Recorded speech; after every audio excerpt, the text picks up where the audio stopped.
কথায় বলে মাছে ভাতে বাঙালি মাছ খেতে সব সময় ভালোবাসে। আর এই মাছ ধরার জন্য কি ব্যবহার করা হয় মানে ছিপ, সেটাও আমরা জানি। ছিপ শিল্পের কথা কি আমরা জানি? ছিপের সঙ্গে কিন্তু মাছের একটা অঙ্গাঙ্গী সম্পর্ক। তার জন্যই নমস্কার বন্ধুরা, আমি সহেলি লরবরে অন এ জার্নি আজ পৌঁছে গেছে ছিপ তৈরির গ্রামে। কথা বলে নেব ছিপ শিল্পীদের সাথে এবং জেনে নেব ছিপ শিল্পের ইতিহাস। এখানে প্রচন্ড ধোঁয়া, চোখ পুরো জ্বালা করছে। বোঝা যাচ্ছে যে এনারা কত কষ্ট করে এই শিল্পগুলোকে নিপুণ হাতে রূপ দিচ্ছেন। এই যে এখন তৈরি হচ্ছে ছিপ। আচ্ছা, এটা ছিপ তৈরি হচ্ছে তাই তো? ছিপ তৈরি কিভাবে হয় মানে যদি একটু বলেন ঘটনাটা। ছিপ তৈরি এটা আমরা বিহার ঝাড়খণ্ড থেকে মালটা কাঁচা নিয়ে আসি। আনার পর এটা আমরা সাইজ করে গোড়াটা কেটে নিলাম। গোড়াটা কেটে দিয়ে আবার গিট করে ঝোলা গেল। ঝোলা দেবো এটা এই আগুন কাঠ কয়লা দিয়ে এটা একটা শাল বানিয়ে দিয়ে এটাকে কালারিং করি এবং স্টেট সোজাও করি। সোজা করে সেটা আমাদের বাজার মধ্যে বাইরে খদ্দের আছে হোলসেল তারিখও দিই এবং খুচরো আমরা বেচা কেনা করি। আমাদের বিহারে আমাদের এই মালটা বাইরে বা বেশিরভাগ সেল হয়, হোলসেলের মালটা বেশি, খুচরো আমাদের লোকালে খুব কম। লোকাল ওটা বাইরে যায়, বর্ধমান যায়, পানাগড় যায়, ধানবাদ যায়, ঝাড়িয়া যায়, বিভিন্ন জায়গায় গোটা ওয়েস্ট বেঙ্গল আমাদের এই মালটা বেচা কেনা বাইরে থেকে। যতটা আগে দাম পেতেন, করোনার পর কি অতটা দাম পাচ্ছেন? করোনার সময় দামটা একটু বেশি পেয়েছিলাম, কিন্তু করোনার পর থেকে এখন দামটা একটু কম পাওয়া যাচ্ছে। করোনার পর থেকে বলছেন একটু ক্ষতিগ্রস্ত হয়েছে আপনাদের শিল্পটা। তাহলে বোঝা যাচ্ছে যে একটা ছিপ তৈরি করতে কতটা বড় লম্বা প্রসেস আছে, যেটা তাদের কাছে শুনে নিলাম। আচ্ছা, ওনার নামটাই আমার জানা হয়নি, আপনার নামটা যদি একটু বলেন। আমার নামটা শেখ কোরবান, রাজনগর, বীরভূম। আচ্ছা, তাহলে শিল্পটা এটা রাজনগরের কোন গ্রাম? রাজনগরের এটা ছিপপাড়া। রাজনগরের ছিপপাড়া। তাহলে আমি এখন আছি কিন্তু রাজনগর ব্লকের বীরভূম জেলার ছিপপাড়া গ্রামে।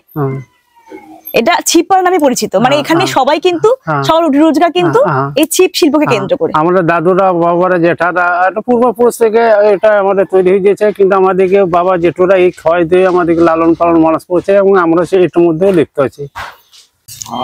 যেহেতু ছিপপাড়া, হাঁটতে হাঁটতে পেয়ে গেলাম আরো একজন শিল্পীকে। ওই শিল্পীর সাথে কথা বলে নেব, দেখি উনি এখন কি করছেন। আমরা দেখি মাছ ধরা হয়, তো ছিপ যখন মাছ ধরা হয় তখন কিন্তু দেখতে পাচ্ছি এখানে একটা কঞ্চি মতো আছে। এটা আগুনে পুড়িয়ে পুড়িয়ে এই ডিজাইনটা তৈরি করা হচ্ছে। এই যে দেখতে পাচ্ছেন এই ডিজাইনটা কিন্তু আগুনে পুড়িয়ে তৈরি করা হয়। এই যে ডিজাইনটা আমার হাতের মধ্যে দেখতে পাচ্ছেন, এই যে একটা সুন্দর কালো ছোপ ছোপ ডিজাইন, এটা কিন্তু আগুনের মাধ্যমে পুড়িয়ে পুড়িয়ে তৈরি করা হয়। সেই বিষয়ে একটু শুনে নেব দাদার কাছ থেকে। দাদা, আপনার নামটা যেন কি? আমার নাম শেখ বদির। আচ্ছা, তো দাদার কাছ থেকে শুনে নেব, এটা আপনি কি করছেন এখন? এটা মাছের ছিপ তৈরি করছি, কালারিং করছি এটা। আচ্ছা, তো কালারিংটা করছেন কি, রং দিয়ে না করে এটা কিভাবে কালারিং করছেন? আগুনে হিট দিয়ে। আগুনে হিট দিয়ে দিয়ে এরকম ভাবে রং তৈরি করা হয়, ওই জন্যই ছিপ দেখতে এত ভালো লাগে। সুন্দর লাগে। হ্যাঁ, ছিপ সাধারণত মানে আপনারা কি মানে ফাতনা ফাতনা সব এই তারটা কি এখান থেকে লাগানো হয় না? নিজেরা লাগিয়ে নেয়।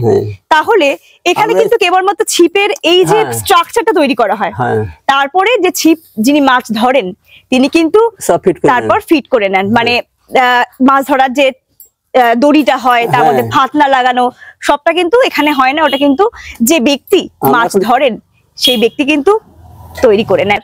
তো ছিপ দিয়ে মাছ ধরার মধ্যে আলাদা ঐতিহ্য আছে। এই ছিপটা কিন্তু তৈরি হচ্ছে এখন এখানে দেখতে পাচ্ছি। ছিল কিন্তু একটা নর্মাল কঞ্চি, এই যে এই কঞ্চিটা কিন্তু আস্তে আস্তে রূপদান পাচ্ছে ডিজাইনের মাধ্যমে আগুনে। এখানে দেখতে পাচ্ছি কাঠ রাখা আছে, সেই কাঠের মাধ্যমে ডিজাইনটা হচ্ছে। আচ্ছা, এই ডিজাইনটা ঠিক এরকমটাই কি করে হচ্ছে, মানে এটা কিভাবে করছেন আপনি? এটা হাতে তৈরি করছে হিট দিয়ে, কাঠ কয়লা হিট দিয়ে। একটা যন্ত্র আছে, এই যন্ত্রের মধ্যে তৈরি হচ্ছে। এটা যন্ত্রের একটা ধাতু। বাংলার কুটির শিল্পগুলো এভাবে বেঁচে থাকুক।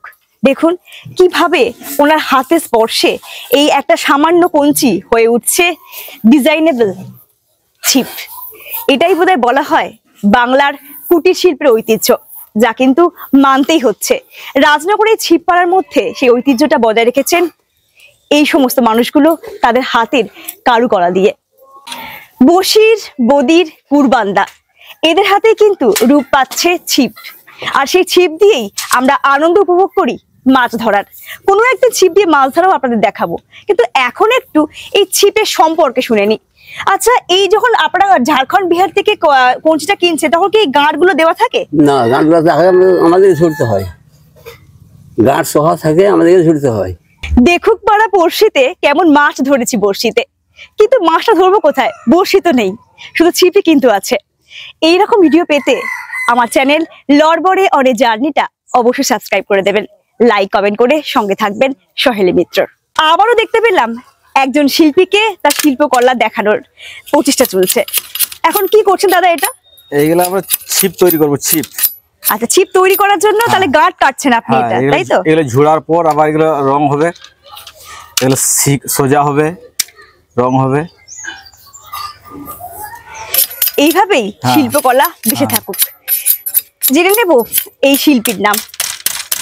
অনেক মেহনত করতে হয় এগুলোর জন্য, অনেক পরিশ্রম করতে হয়। তো তাহলে হয়। কতটা পরিশ্রম করে এই ছোট ছোট সূক্ষ্ম সূক্ষ্ম গাঁটগুলোকে উনি কাটছেন কাটারির মাধ্যমে। এগুলো আপনার নামটা যদি একটু জেনে নেওয়া যায়। আমার নাম শেখ আক্তার।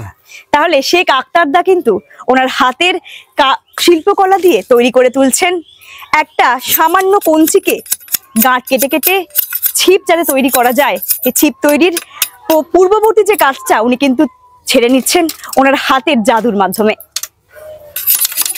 উনি কিন্তু কাজটা করছেন, মুগ্ধ হয়ে দেখতে হচ্ছে সেই কাজটা।